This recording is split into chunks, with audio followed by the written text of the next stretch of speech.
الحمد لله وكفى والسلام على عباده الذين اصطفى.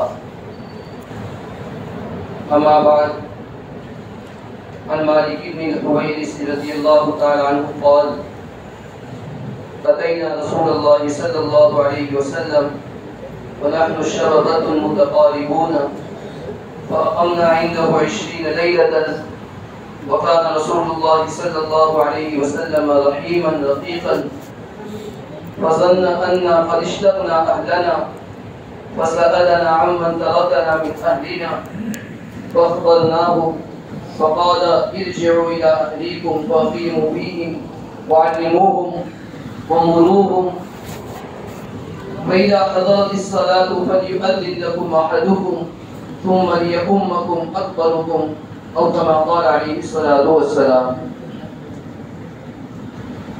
میرے محترم بھائی، بزرگ اور دوستو، چند ہفتے سے آپ حضرات کی خدمت میں یہ ایک طویل ایک لمبی حدیث پڑھ رہا ہوں، اور اس حدیث سے جناب نبی کریم صلی اللہ تعالی علیہ وسلم ہمیں کیا سبق دینا چاہ رہے ہیں. پہلے بھی میں نے عرض کیا تھا کہ حضرت مالک بن حویرث رضی اللہ تعالیٰ عنہ صحابی رسول ہے. فرماتے ہیں کہ ہم نبی علیہ الصلوۃ والسلام کی خدمت میں حاضر ہوئے.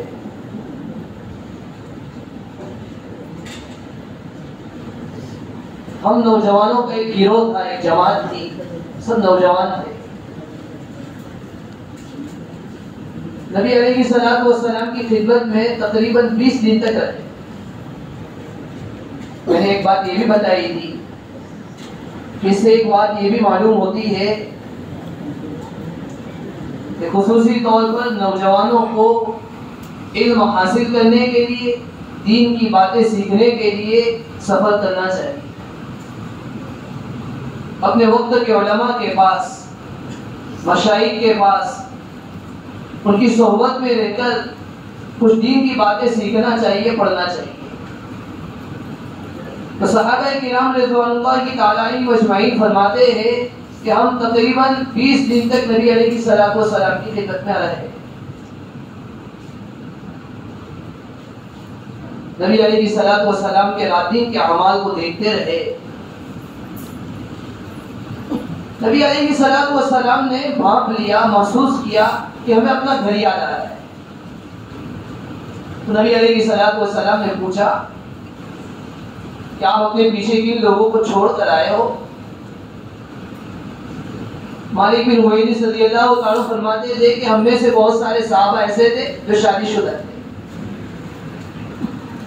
تو نبی علیہ الصلوۃ والسلام نے محسوس کر لیا.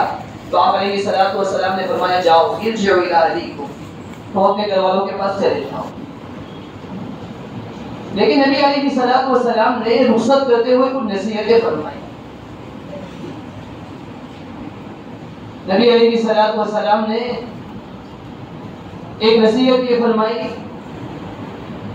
کہ اب تک تم نے یہاں رہتے ہوئے جو دین کی باتیں سیکھی ہے، میرے راتین کے اعمال جو تم نے دیکھے ہیں، تم ان اعمال کو اپنے تک منحصر مت رکھنا، اپنے پر ہی اکتفا مت کرنا. گھر جا کر اپنے بیوی بچوں کو، اپنے اہل و عیال کو بھی، اپنے رشتہ داروں کو بھی اور لوگوں کو بھی دین کی باتیں سکھانا.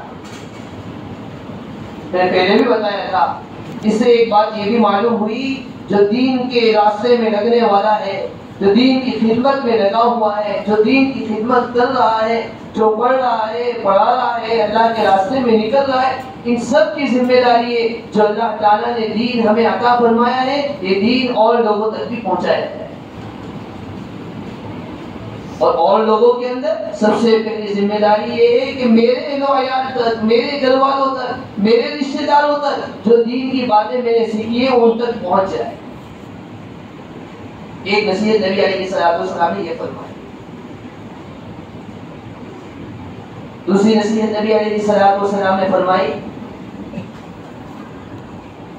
صلوا کما رأیتمونی اصلی. میں پہلے بھی عرض کیا تھا نبی علیہ السلام نے دوسری نصیحت یہ فرمائی، دیکھو تم نے جیسے مجھے یہاں نماز پڑھتے ہوئے دیکھا ہے ایسے ہی تم نماز پڑھنا. تفصیلی کلام اس پر کیا تھا، تفصیلی بات میں نے آپ کو بتائی.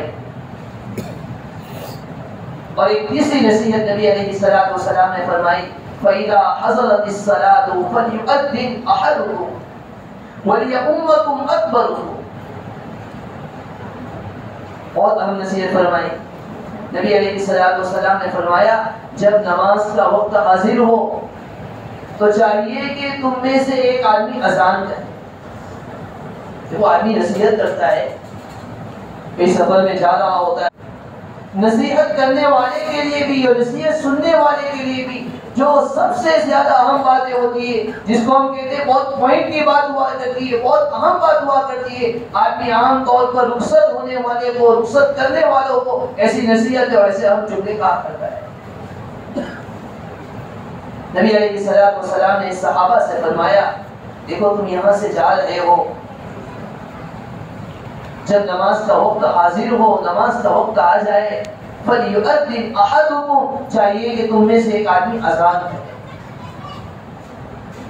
اس سے اذان کی اہمیت معلوم ہوتی ہے. بلکہ اسی لیے علماء نے لکھا ہے آدمی ایسی جگہ پر ہو جہاں کوئی نہیں، جنگل میں، صحرا میں ہے، کوئی آدمی موجود نہیں ہے، نماز کا وقت ہو جائے، حکم یہ ہے کہ آدمی کے لیے سنت یہ ہے کہ آدمی پہلے اذان کرے، اس کے بعد نماز پڑھے. وہ اذان کتنی اہم چیز ہے. قرآن نے لکھا ہے، مشائخ نے لکھا ہے، ایسی جگہ پر جہاں اذان کا کوئی جواب دینے والا نہیں، اذان کو کوئی سننے والا نہیں، تو بھی حکم یہ ہے کہ آدمی اذان کہے تو اس کے بعد نماز پڑھے. وجہ اس کی یہ ہے کہ کوئی سننے والا نہیں، کوئی آنے والا نہیں، لیکن بعض اللہ کی مخلوق ایسی ہوا کرتی ہے کہ بندے جب عبادت کرتے ہیں تو بندوں کے ساتھ، انسان کے ساتھ وہ عبادت کے اندر شریک ہوا کرتے ہیں. جب بندہ عبادت کرتا ہے، جب نماز پڑھی جاتی ہے، ایسی دینی مجلس لگا کرتی ہے، اللہ تعالیٰ کی ایک مخلوق کو آسمان پر سے بھیجا جاتا ہے ان کی دعا پر آمین کہنے کے لیے، ان کی اذان کا جواب دینے کے لیے، ان کی عبادتوں میں شریک ہونے کے لیے. اسے کہا گیا ایسی جگہ پر ہو جب کوئی اذان کا جواب دینے والا نہیں تو وہاں بھی اذان کہے. اذان کو شعائر اللہ کہا ہے. اذان دینے والے کی بھی بڑی فضیلت ہے، اذان کے جواب دینے والے کی بھی بڑی فضیلت ہے. ایک حدیث ہے، نبی علیہ السلام نے فرمایا، من اذن سنتاً، جس آدمی نے 1 سال تک اذان کی، 1 سال تک، اور آگے فرمایا وہ اذان دے رہے ثواب کی امید کرتے ہوئے، اللہ تعالیٰ سے ثواب کی امید رکھتے ہوئے کہ اللہ تعالیٰ اجر دے گا، تو قیامت کا دن ہوگا، تو یوم القیامتی، ایسے مؤذن کو قیامت کے دن بلایا جائے گا، اللہ کے دربار میں بلایا جائے گا. ہمارے یہاں مؤذن کی اہمیت نہیں ہے نا، ہم نہیں جانتے مؤذن کیا ہے. ہم سمجھتے ہیں مؤذن یعنی ساری دنیا کا کام کرنے والا آدمی، مؤذن یعنی سب کے گھر کا نوکر. حدیث میں اس کی بڑی اہمیت ہے. نبی علیہ السلام فرمایا تو یوم القیامہ، ایسے مؤذن کو قیامت کے دن اللہ تعالیٰ کے دربار میں بلایا جائے گا.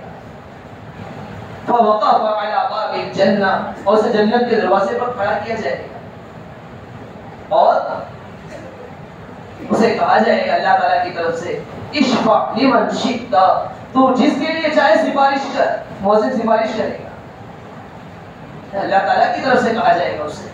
تو مؤذن کا درجہ ہے، مؤذن کی اہمیت ہے. ایک اور حدیث میں نبی علیہ السلام نے فرمایا، من اذن 7 سنین محتسبا كتب اللہ له براءۃ من النار، جس آدمی نے 7 سال تک اذان کی، 7 سال محتسبا، اللہ تعالیٰ سے ثواب کی امید رکھتے ہوئے، كتب اللہ له براءۃ من النار، اللہ تعالیٰ ایسے مؤذن کو جہنم سے براءت کا پروانہ لکھ دیں گے. اللہ تعالیٰ ایسے مؤذن کو جہنم سے نجات عطا فرما دیں گے. مؤذن کو دنیا میں ہم درجہ دے نہ دے، اس کی اہمیت رکھے یا نہ رکھے، اس کی تعظیم کرے یا نہ کرے، اللہ تعالیٰ کے یہاں تو اس کا درجہ ہے ہی، مؤذن کا درجہ ہے. اور دنیا کا وزیر اعظم ہو، دنیا کا عظمت والا آدمی ہو، دنیا کا اہمیت والا آدمی ہو، لوگ اسے سلام کرتے، لوگ اس کی جھکیاں سیدھی کرتے، اس لیے کہ لوگ جانتے ہیں کہ بھائی ہمارے ملک کا، ہمارے بستی کا، ہمارے شہر کا بڑا آدمی ہے۔ مؤذن وہ آدمی ہے جس کا درجہ اللہ تعالیٰ کے بڑا ہوا ہے، اللہ تعالیٰ کیا اس کی عظمت ہے۔ اذان دینے والی کی بھی فضیلت، اذان کا جواب دینے والی کی بڑی فضیلت ہے۔ یاد آ گیا امام احمد بن حنبل رحمۃ اللہ علیہ کا زمانہ ہے۔ امام احمد بن حنبل رحمۃ اللہ علیہ کے زمانے میں ایک لوہار تھا، ان کے پڑوس میں رہتا تھا۔ لوہار کا انتقال ہو گیا، کسی محدث نے خواب میں دیکھا۔ محدث حیران رہ گیا کہ ایک لوہار آدمی۔ اس محدث نے پوچھا لوہار سے کہ تمہارے کے ساتھ اللہ تعالیٰ نے کیا معاملہ کیا؟ لوہار نے کہا اللہ تعالیٰ نے مجھے امام احمد بن حنبل رحمۃ اللہ علیہ کے درجے میں اتار دیا۔ خواب دیکھنے والا پریشان، امام احمد بن حنبل رحمۃ اللہ علیہ کے وقت کے امام ہیں، ان کا تو بڑا مقام ہے، انہوں نے تو ایک مسئلے کے اندر کئی کوڑے کھائے ہیں، لیکن ایک لوہار یہ کہہ رہا ہے اللہ تعالیٰ نے مجھے وہ درجہ عطا فرمایا جو امام احمد بن حنبل۔ آنکھ کھلی، یہ محدث دوسرے محدث کے پاس گیا اور جا کر پورا خواب بیان کیا کہ ایک لوہار ہے امام احمد بن حنبل کے پڑوس میں رہنے والا ہے، لیکن میں نے اسے خواب میں دیکھا اللہ تعالیٰ نے امام احمد بن حنبل رحمۃ اللہ علیہ کو جو مقام عطا فرمایا تھا وہ مقام ان کو عطا فرمایا۔ محدثین کہنے لگے کہ ضرور بھی ضرور اس لوہار کا کوئی عمل ہوگا جو عمل اللہ تعالیٰ کو پسند آیا ہوگا، اور اس عمل کی وجہ سے اللہ تعالیٰ نے اس کے لیے امام احمد بن حنبل رحمۃ اللہ علیہ جیسے درجے کا فیصلہ فرمایا ہوگا۔ یہ محدث اس لوہار کے گھر پر گیا، اس کی اہلیہ موجود تھی، اس کی بیوی کے پاس جا کر کہا کہ آپ بتاؤ کہ آپ کے شوہر کا کون سا عمل تھا؟ بیوی کہنے لگی کوئی عمل نہیں تھا، لوہار تھا، دن بھر کام کیا کرتا تھا، اس کا کام ہی تھا لوہے کو کوٹنا، آگ پر رکھنا، بھٹی میں کام کیا کرتا تھا، اور تو کوئی عمل نہیں تھا۔ محدث کہنے لگا نہیں اس کا کوئی نہ کوئی عمل ہوگا، میں نے ایسا ایسا خواب دیکھا ہے۔ عورت کہنے لگی ہاں دو عمل اس کے اندر تھے۔ محدث کان لگا کر سننے کے لیے بیٹھ گئے، کون سا عمل تھا؟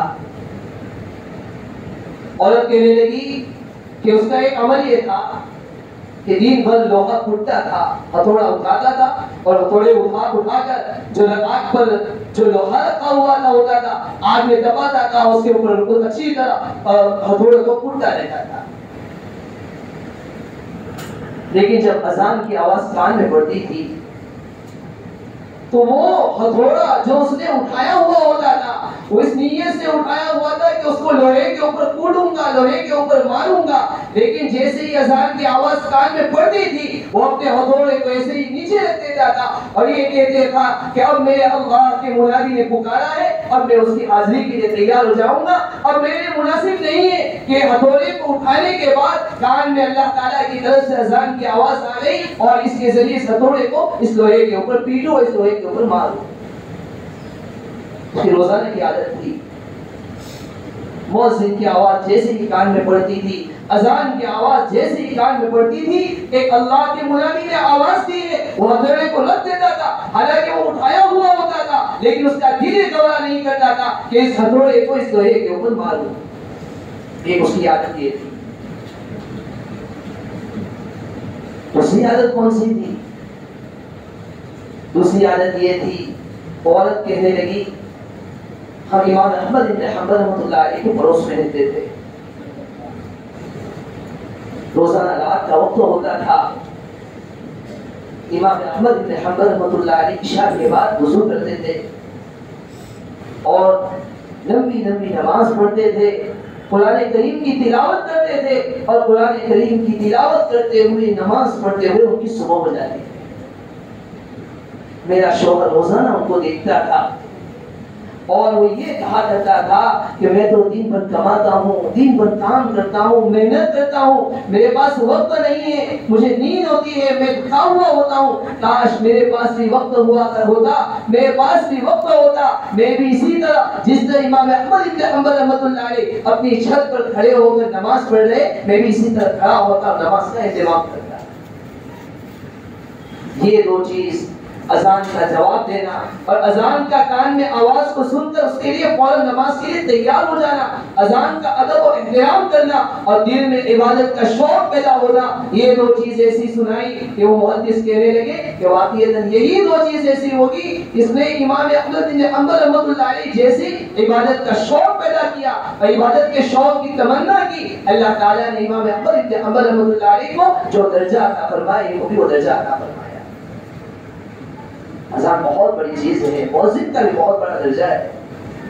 یہی وجہ ہے نبی علیہ الصلوۃ والسلام نصیحت فرما رہے کہ دیکھو تم یہاں سے جا تو رہے ہو، نماز کو مت چھوڑنا، صلو کما رأیتمونی اصلی، نماز کا اسی طرح اہتمام کرنا، اسی طرح نماز پڑھنا جیسے تم مجھے نماز پڑھتے ہوئے دیکھ رہے ہو۔ اور آگے نبی علیہ الصلوۃ والسلام نے فرمایا فَإِذَا حَضَرَتِ الصَّلَاةُ فَلْيُؤَذِّنْ أَحَدُكُمْ، جب نماز کا وقت ہو جائے تم میں سے ایک آدمی اذان کہنا۔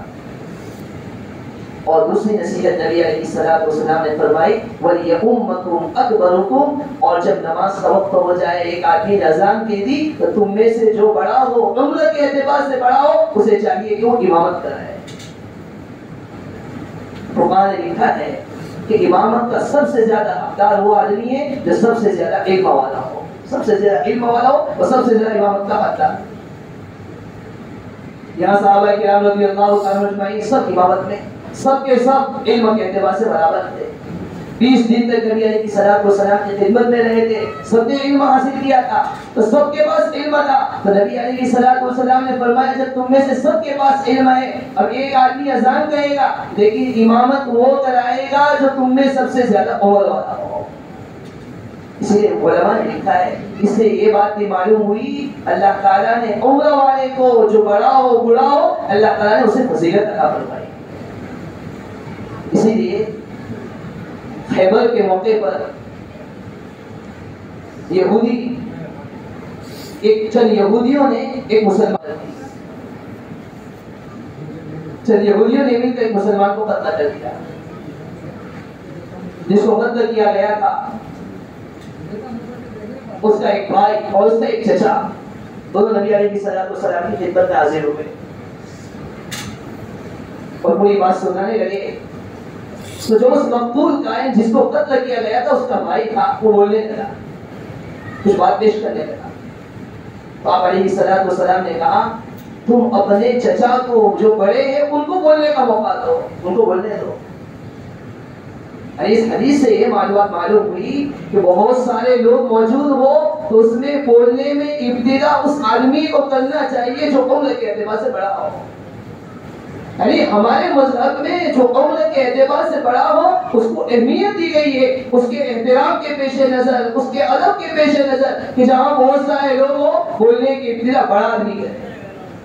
یہی وجہ ہے نبی علیہ الصلوۃ والسلام جب رخصت فرما رہے ہیں تو نبی علیہ الصلوۃ والسلام صحابہ کرام رضی اللہ تعالیٰ اجمعین کو فرما رہے کہ تم میں سے امامت وہ کرائے گا جو عمر کے اعتبار سے بڑا ہو۔ اس حدیث سے ایک بات یہ بھی معلوم ہوئی کہ نبی کریم صلی اللہ علیہ وسلم صحابہ کرام رضی اللہ تعالیٰ اجمعین کو ساتھ میں نبی نصیحت فرما رہے کہ جس طرح تم نماز یہاں پڑھ رہے ہو جب گھر پر جاؤ تو بھی نماز کا اہتمام کرنا، اور نماز صرف تنہا مت پڑھنا بلکہ نماز با جماعت کا اہتمام کرنا، نماز با جماعت کا اہتمام کرنا۔ یہی وجہ ہے صحابہ کرام رضی اللہ تعالیٰ اجمعین کے زمانے میں، نبی علیہ الصلوۃ والسلام کے زمانے میں نماز با جماعت کا بڑا اہتمام ہوا کرتا تھا۔ بعض مشائخ تو یہ فرماتے ہیں کہ اتنا اہتمام ہوتا تھا کہ جماعت کے ساتھ نماز کو وہی آدمی چھوڑتا تھا جو کھلا منافق ہوا کرتا تھا۔ جو کھلا منافق ہوتا تھا وہ جماعت کے ساتھ نماز نہیں پڑھتا تھا۔ ورنہ وہ آدمی جو دو آدمی کے سہارے پر آ سکتا تھا، دو آدمی کے سہارے سے مسجد میں آتا، جماعت با نماز با جماعت کو ترک نہیں کرتا، چھوڑتا نہیں تھا. کیونکہ بعض لوگوں کے حالات میں لکھا ہے اور نماز با جماعت کا ایسا اہتمام کرتے تھے کہ اگر کبھی جماعت کے ساتھ نماز چھوٹ جاتی تھی تو 7 دن تک ماتم کرتے تھے، سوگ کرتے تھے، ہائے میری نماز چلی گئی، ہائے میری نماز چلی گئی. اور اگر تکبیر اولا فوت ہو جاتی تھی 3 دن تک ماتم کرتے تھے کہ میری نماز چلی گئی، میری تکبیر اولا فوت ہوتی. تو ہم بھی اپنے گریبان میں جھانک کر دیکھیں، کئی نمازیں، کئی لوگوں کی تو روزانہ چھوٹ جاتی ہے، کئی لوگوں کی نماز با جماعت چھوٹ رہی ہے، کوئی احساس نہیں، کوئی افسوس نہیں.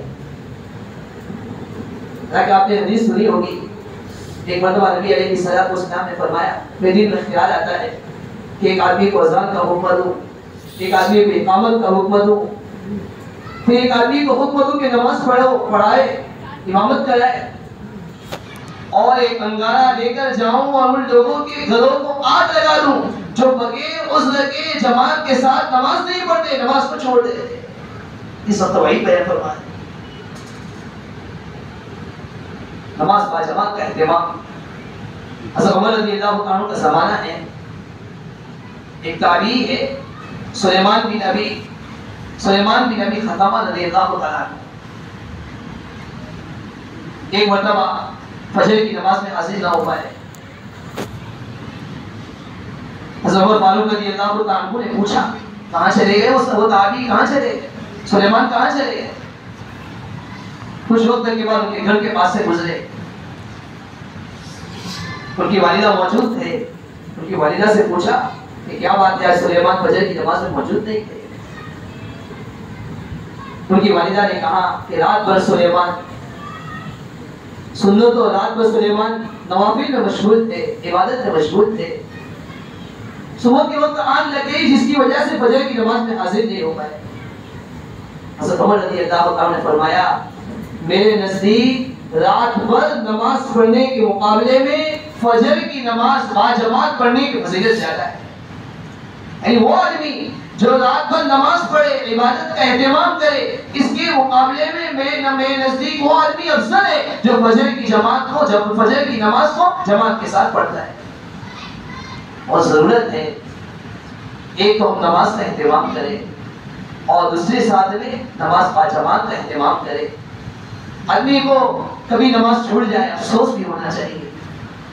آدمی کے پاس سے پیسے چلے جائیں، گھر فوت ہو جائے، کوئی چیز چلی جائے، آدمی کو افسوس ہوتا ہے. ہم مسلمان ہیں، ہماری شان یہ ہونی چاہیے اگر نماز چلی جائے، جماعت با نماز کا اہتمام نہ ہو، آدمی اس پر بڑا افسوس کرے.